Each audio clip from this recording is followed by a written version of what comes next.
حضرت فضالہ بن عبید رضی اللہ تعالی عنہ بیان کرتے ہیں کہ ایک روز رسول اللہ صلی اللہ علیہ وسلم مسجد میں تشریف فرما تھے کہ ایک شخص آیا، اس نے نماز پڑھی اور دعا کی، اللهم اغفر لي وارحمني. اے اللہ مجھے بخش دے اور مجھ پر رحم فرما. یہ سن کر رسول اللہ صلی اللہ علیہ وسلم نے فرمایا، عجلت أيها المصلي إذا صليت فقعدت فاحمد الله لما هو أهله وصل علي ثم ادعه. اے نمازی تم نے عجلت کی، جب تم نماز پڑھ کر بیٹھو تو اللہ کے شایان شان حمد بیان کرو، مجھ پر درود بھیجو، پھر دعا کرو. پھر اس کے بعد ایک اور شخص نے نماز پڑھی، پھر اس نے اللہ تعالیٰ کی حمد بیان کی اور نبی صلی اللہ علیہ وسلم پر درود بھیجا، تو نبی صلی اللہ علیہ وسلم نے اسے فرمایا، أيها المصلي ادع تجب. اے نمازی دعا کر قبول ہوگی. یہ تو پھر ابا جان دعا کی مقبولیت کے لیے کلیہ ہو گیا. بالکل. حضرت ابو ہریرہ رضی اللہ عنہ بیان کرتے ہیں کہ ایک شخص کو آپ صلی اللہ علیہ وسلم نے ان الفاظ میں دعا کرتے سنا، اللهم إني أسألك بأني أشهد أنك أنت الله لا إله إلا أنت الأحد الصمد الذي لم يلد ولم يولد ولم يكن له كفوا أحد. الہی میں تجھ سے سوال کرتا ہوں کیونکہ میں گواہی دیتا ہوں کہ آپ اللہ تعالی ہیں، آپ یکتا اور بے نیاز ہیں، آپ کے سوا کوئی معبود حقیقی نہیں، جس کی اولاد ہے نہ والدین اور نہ کوئی اس کا ہمسر ہے. یہ سن کر رسول اللہ صلی اللہ علیہ وسلم نے فرمایا، لقد سألت الله بالاسم الذي إذا سئل به أعطى وإذا دعي به أجاب. اس کا ترجمہ یہ ہے، تم نے اللہ تعالیٰ سے اس کے ایسے نام سے سوال کیا ہے کہ جب اس نام کے ساتھ سوال کیا جاتا ہے تو وہ عطا کرتا ہے، اور جب اس کے ذریعے دعا کی جاتی ہے تو وہ قبول کرتا ہے. گویا یہ اسم اعظم ہے. دعا کا ایک ادب یہ ہے کہ بار بار دعا کی جائے، اس سے دعا کرنے والے کی طلب ظاہر ہوتی ہے. رسول اللہ صلی اللہ علیہ وسلم نے ارشاد فرمایا، جو شخص 3 بار جنت کا سوال کرے تو جنت کہتی ہے اے اللہ اسے جنت میں داخل کرنا، اور جو شخص 3 بار آگ سے پناہ طلب کرے آگ کہتی ہے اے اللہ اسے آگ سے بچا. آپ سب توجہ سے سن رہے ہیں نا؟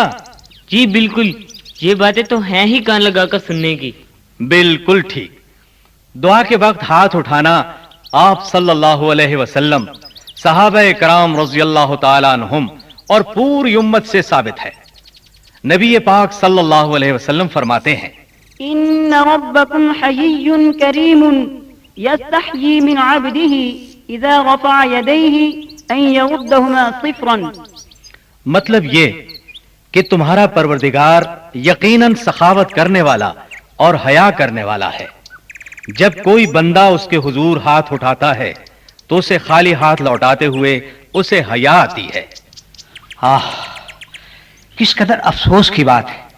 اللہ تعالیٰ کو تو بندے کو خالی ہاتھ لوٹاتے ہوئے حیا آتی ہے، لیکن بندہ اللہ کو چھوڑ کر دوسروں کے آگے جب ہاتھ پھیلاتا ہے تو اسے اللہ سے حیا نہیں آتی.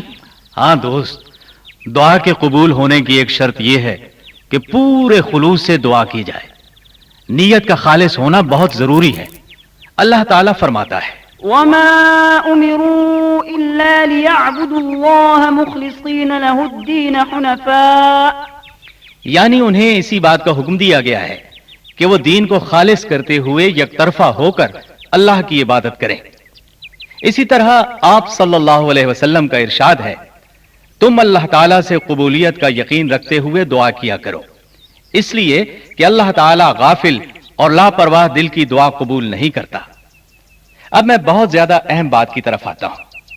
دعا کے قبول ہونے کی لازمی شرط یہ ہے کہ دعا کرنے والا حلال روزی کھاتا ہو، اس کے بارے میں بھی نبی کریم صلی اللہ علیہ وسلم فرماتے ہیں، ایک شخص دور دراز سے سفر طے کر کے آتا ہے، اس کے بال بکھرے ہوئے اور گرد آلود ہیں، وہ آسمان کی طرف ہاتھ پھیلائے بڑی عاجزی سے دعا کرتا ہے، اے رب، اے رب، حالانکہ اس کا کھانا حرام، اس کا پینا حرام، اس کا لباس حرام، اس کی پرورش ہی حرام مال سے ہوئی ہے، تو ایسے شخص کی دعا کیسے قبول ہو سکتی ہے؟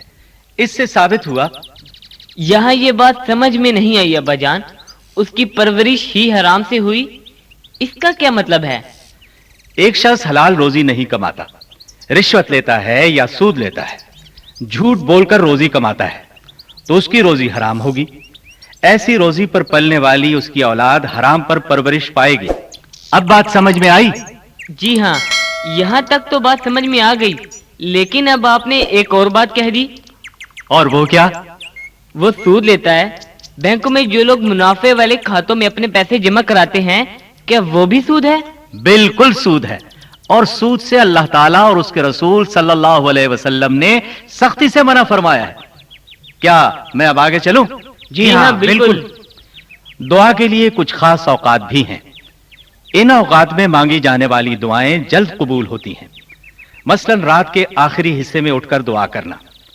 نبی کریم صلی اللہ علیہ وسلم ارشاد فرماتے ہیں، ہمارا رب ہر رات جب اس کا آخری ایک تہائی حصہ باقی رہ جاتا ہے، آسمان دنیا پر اتر آتا ہے اور پوچھتا ہے، کون ہے جو مجھ سے دعا کرے، میں اس کی دعا قبول کروں گا، کون ہے جو مجھ سے مانگے، میں اسے عطا کروں گا، اور کون ہے جو مجھ سے بخشش طلب کرے، میں اسے بخش دوں گا۔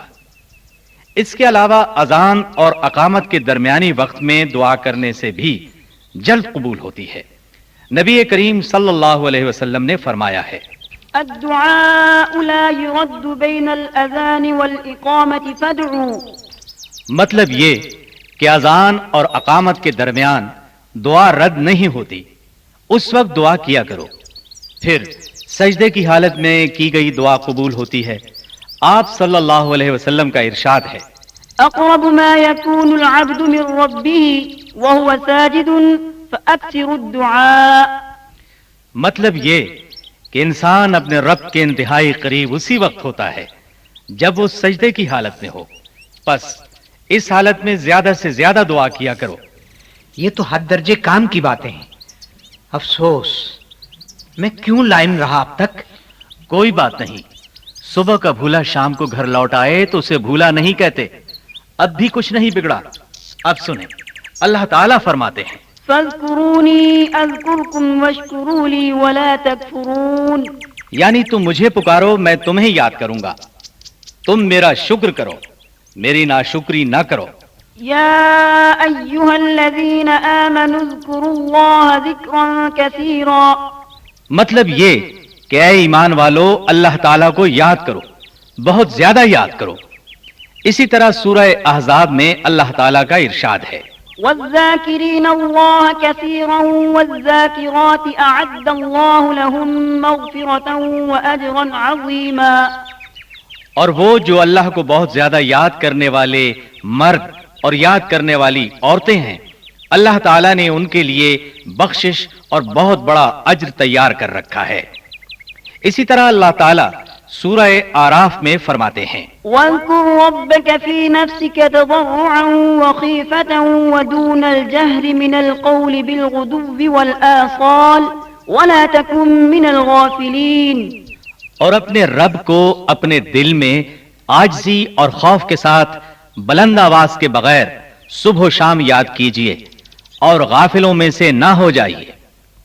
اسی طرح آپ صلی اللہ علیہ وسلم ارشاد فرماتے ہیں، مثل الذي يذكر ربه والذي لا يذكر ربه مثل الحي والميت ألا أنبئكم بخير أعمالكم وأزكاها عند مليككم وأرفعها في درجاتكم وخير لكم من إنفاق الذهب والورق وخير لكم من أن تلقوا عدوكم فتضربوا أعناقهم ويضربوا أعناقكم قالوا بلى قال ذكر الله تعالى۔ اس شخص کی مثال جو اپنے رب کا ذکر کرتا ہے، اور جو اپنے رب کا ذکر نہیں کرتا زندہ اور مردہ کی طرح ہے، یعنی ذکر کرنے والا زندہ کی طرح ہے اور ذکر نہ کرنے والا مردے کی طرح۔ کیا میں تمہیں ایسا عمل نہ بتا دوں جو تمہارے سب اعمال سے بہتر ہے؟ تمہارے شہنشاہ کے ہاں سب سے پاکیزہ، تمہارے درجات میں سب سے بلند، اور تمہارے لیے سونا چاندی صدقہ کرنے سے بہتر ہے، بلکہ تمہارے لیے اس سے بھی بہتر ہے کہ تمہارا مقابلہ تمہارے دشمن کے ساتھ ہو، تم ان کی گردنیں اڑاؤ اور وہ تمہاری گردنیں اڑائیں۔ صحابہ کرام رضی اللہ عنہم نے عرض کیا، کیوں نہیں، ضرور بتائیں۔ آپ صلی اللہ علیہ وسلم نے فرمایا، وہ ہے اللہ کا ذکر۔ اور آپ صلی اللہ علیہ وسلم فرماتے ہیں، يقول الله تعالى أنا عند ظن عبدي بي وأنا معه إذا ذكرني فإن ذكرني في نفسه ذكرته في نفسي وإن ذكرني في ملأ ذكرته في ملأ خير منهم وإن تقرب إلي شبرا تقربت إليه ذراعا وإن تقرب إلي ذراعا تقربت إليه باعا وإن أتاني يمشي أتيته هرولة۔ اللہ تعالیٰ کا ارشاد ہے، میں اپنے بندے کے اس یقین کے مطابق ہوں جو وہ میرے متعلق رکھتا ہے، اور جب وہ مجھے یاد کرتا ہے تو میں اس کے ساتھ ہوتا ہوں۔ اگر وہ مجھے دل میں یاد کرتا ہے تو میں اسے دل میں یاد کرتا ہوں، اور اگر وہ مجھے محفل میں یاد کرے تو میں اسے اس کی محفل سے زیادہ بہتر محفل میں یاد کرتا ہوں، اور اگر وہ میرے قریب ایک بالشت آئے تو میں ایک ہاتھ اس کے قریب آتا ہوں، اگر وہ ایک ہاتھ میرے نزدیک آئے تو میں دونوں بازوؤں کے پھیلاؤ کے برابر اس کے نزدیک آتا ہوں، اور اگر وہ میرے پاس چل کر آئے تو میں اس کے پاس دوڑ کر آتا ہوں۔ اللہ اللہ، وہ کتنا مہربان ہے، یہ آج پتا چلا۔ اور سنیے، حضرت عبداللہ بن بسر رضی اللہ عنہ فرماتے ہیں، أن رجلا قال يا رسول الله إن شرائع الإسلام قد كثرت علي فأخبرني بشيء أتشبث به قال لا يزال لسانك رطبا من ذكر الله۔ ایک آدمی نے کہا، اے اللہ کے رسول صلی اللہ علیہ وسلم، میرے ذمے اسلام کے احکام بہت زیادہ ہو گئے ہیں، لہٰذا آپ مجھے کوئی ایسی چیز بتائیں جسے میں مضبوطی سے پکڑ لوں۔ آپ صلی اللہ علیہ وسلم نے فرمایا، تمہاری زبان ہمیشہ اللہ تعالیٰ کے ذکر سے تر رہنی چاہیے۔ پھر آپ صلی اللہ علیہ وسلم کا ارشاد ہے، من قرأ حرفا من كتاب الله فله به حسنة والحسنة بعشر أمثالها لا أقول ألف لام ميم حرف ولكن ألف حرف ولام حرف وميم حرف۔ یعنی جو شخص اللہ کی کتاب میں سے ایک حرف پڑھے تو اس کے لیے اس کے بدلے میں ایک نیکی ہے، اور وہ نیکی اپنے جیسی 10 نیکیوں کے برابر ہے۔ میں نہیں کہتا کہ الف لام میم ایک حرف ہے، بلکہ الف ایک حرف ہے، لام دوسرا حرف ہے، میم تیسرا حرف ہے۔ مطلب یہ کہ الف لام میم کہنے سے 30 نیکیاں ملیں گی۔ اسی طرح آپ صلی اللہ علیہ وسلم نے فرمایا، من قعد مقعدا لم يذكر الله فيه كانت عليه من الله ترة ومن اضطجع مضجعا لم يذكر الله فيه كانت عليه من الله ترة۔ یعنی جو شخص کسی ایسی جگہ بیٹھا جس میں اس نے اللہ تعالیٰ کو یاد نہ کیا تو وہ جگہ اس کے لیے اللہ تعالیٰ کی طرف سے نقصان کا سبب ہوگی، اور جو شخص کسی ایسی جگہ لیٹا جہاں اس نے اللہ تعالیٰ کو یاد نہ کیا تو وہ لیٹنا اس کے لیے اللہ تعالیٰ کی طرف سے نقصان کا باعث ہوگا۔ آپ صلی اللہ علیہ وسلم نے یہ بھی ارشاد فرمایا، ما جلس قوم مجلسا لم يذكروا الله فيه ولم يصلوا على نبيهم إلا كان عليهم ترة فإن شاء عذبهم وإن شاء غفر لهم۔ مطلب یہ کہ لوگ جب کسی ایسی محفل میں بیٹھیں جہاں وہ اللہ تعالیٰ کو یاد نہ کریں اور اپنے نبی صلی اللہ علیہ وسلم پر درود نہ بھیجیں تو وہ محفل ان کے لیے نقصان کا باعث ہوگی۔ پھر اگر اللہ تعالیٰ چاہے تو انہیں عذاب دے، اور اگر چاہے تو انہیں معاف کر دے۔ اور پھر نبی اکرم صلی اللہ علیہ وسلم نے یہ بھی ارشاد فرمایا، ما من قوم يقومون من مجلس لا يذكرون الله فيه إلا قاموا عن مثل جيفة حمار وكان لهم حسرة. جب لوگ کسی ایسی مجلس سے اٹھتے ہیں جس میں وہ اللہ تعالیٰ کا ذکر نہ کر رہے ہوں تو وہ مردار گدھے جیسی چیز سے اٹھتے ہیں. یہ اٹھنا ان کے لیے حسرت کا سبب ہوگا. اف مالک، ہم تو اکثر اس لاپرواہی سے کام لیتے ہیں. ہاں، اٹھتے بیٹھتے لیٹتے جاگتے ہر وقت اللہ کا ذکر کرتے رہنا چاہیے. عبد المتین، ذرا اندر جا کر امی سے چائے وغیرہ کے لیے کہو، اور ہاں، چائے کے ساتھ کھانے کے لیے بھی کچھ لیتے آنا. میں ابھی جاتا ہوں.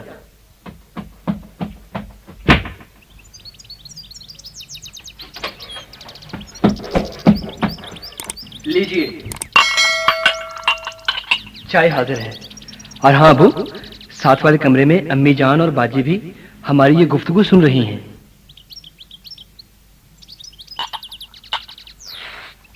بہت خوب، چائے تو بڑی مزیدار ہے. بیٹا عبد المتین، یہ چائے کے برتن اپنی امی کو دے دے.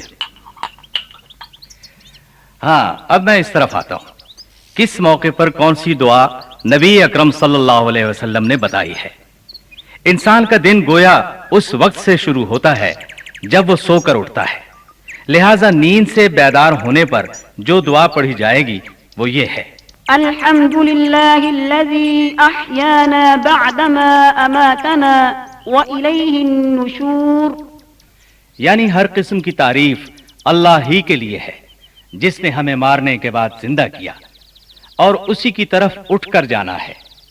بیدار ہونے پر ایک یہ دعا بھی پڑھ سکتے ہیں: الحمد لله الذي عافاني في جسدي وغض علي روحي وأذن لي بذكره. ترجمہ اس کا یہ ہے: ہر قسم کی تعریف اللہ ہی کے لیے ہے جس نے مجھے جسمانی عافیت نصیب فرمائی، میری روح مجھے واپس کی اور مجھے اپنی یاد کی اجازت دی. کس قدر اچھی باتیں ہیں. اب باری آتی ہے لباس پہننے کی دعا کی. وہ یہ ہے: الحمد لله الذي كساني هذا الثوب ورزقنيه من غير حول مني ولا قوة. ترجمہ اس کا یہ ہے: ہر قسم کی تعریف اللہ ہی کے لیے ہے جس نے مجھے یہ لباس پہنایا اور اس نے مجھے میری ذاتی قوت اور طاقت کے بغیر عنایت فرمایا. اور جب کوئی نیا لباس پہنے تو یہ دعا پڑھے: اللهم لك الحمد أنت كسوتنيه أسألك من خيره وخير ما صنع له وأعوذ بك من شره وشر ما صنع له. یعنی اے اللہ، تیرے ہی لیے ہر قسم کی تعریف ہے. تو نے مجھے یہ پہنایا، میں تجھ سے اس کی بھلائی کا سوال کرتا ہوں اور اس کام کی بھلائی کا جس کے لیے یہ بنایا گیا ہے، اور میں تیری پناہ میں آتا ہوں اس کے شر سے اور اس کام کے شر سے جس کے لیے اسے بنایا گیا ہے. یہ دعا اس شخص کی ہے جو نیا لباس پہنے. اگر ہم کسی کو نیا لباس پہنے دیکھیں تو اس کے لیے یوں دعا کریں: تبلي ويخلف الله تعالى البس جديدا وعش حميدا ومت شهيدا. یعنی تم اسے بوسیدہ کرو اور اللہ تعالیٰ تمہیں اس کے بدلے میں اور دے. نیا لباس پہنو، قابل تعریف زندگی بسر کرو اور شہادت کی موت پاؤ. واہ، کس قدر خوبصورت دعا ہے. جی چاہتا ہے کوئی ہمیں بھی دے. میں وعدہ کرتا ہوں بھائی، اب آپ جس دن نیا لباس پہنیں گے میں آپ کو یہ دعا ضرور دوں گا. اور ابو، لباس اتارتے وقت کیا دعا پڑھی جاتی ہے؟ بسم اللہ. اور اب سنیں بیت الخلاء میں داخل ہونے کی دعا. بسم اللہ. اللهم إني أعوذ بك من الخبث والخبائث. مطلب یہ کہ اللہ کے نام کے ساتھ، اے اللہ تیری پناہ میں آتا ہوں خبیثوں اور خبیثنیوں سے. اور بیت الخلاء سے نکلنے کی دعا یہ ہے: غفرانک. یعنی تیری بخشش چاہتا ہوں.